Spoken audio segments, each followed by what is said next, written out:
She remains an iconic image of wartime courage, a young woman who went to extraordinary lengths for her country.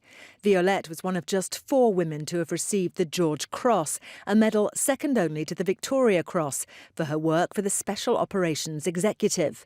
She worked with the French resistance, parachuting behind enemy lines. On her second mission into occupied France, she fought off the Germans single-handedly for half an hour before being captured and eventually executed by a shot to the back of the head. She was 23. 70 years on, there were fears the sale of her medal would mean losing it from public view, a fear which has now been allayed. Selling at £260,000. Last chance. That's yours. Thank you very much indeed. Sold. It's a new world record at auction for a George Cross, more than 3 times the previous record. And the good news is this medal will now stay in the public eye as part of the Ashcroft collection at the Imperial War Museum. It's a fitting legacy to a woman who fought so bravely and who died so young.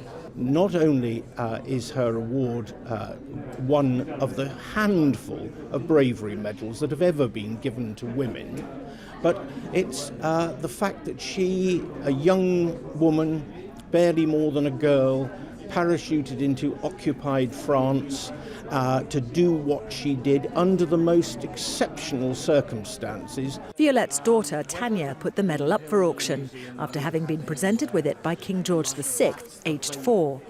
The King was very polite and very kind and didn't talk down to me, talked to me as if I was older or whatever.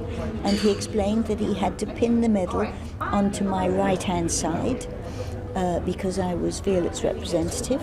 He couldn't pin it onto her left-hand side, onto my left-hand side, because I hadn't earned the medals. She's delighted it's to go on display to the public after personal circumstances meant she had to sell it. The auction was attended by actress Virginia McKenna, who played Violette in the film Carve Her Name with Pride.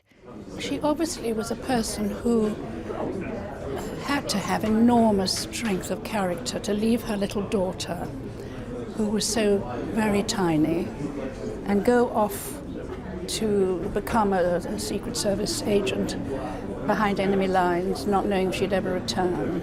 Knowing that, of course, Tanya was in the safe hands of her own parents, but nevertheless, to leave your little child when your husband's been killed in North Africa, and that must have taken such enormous courage.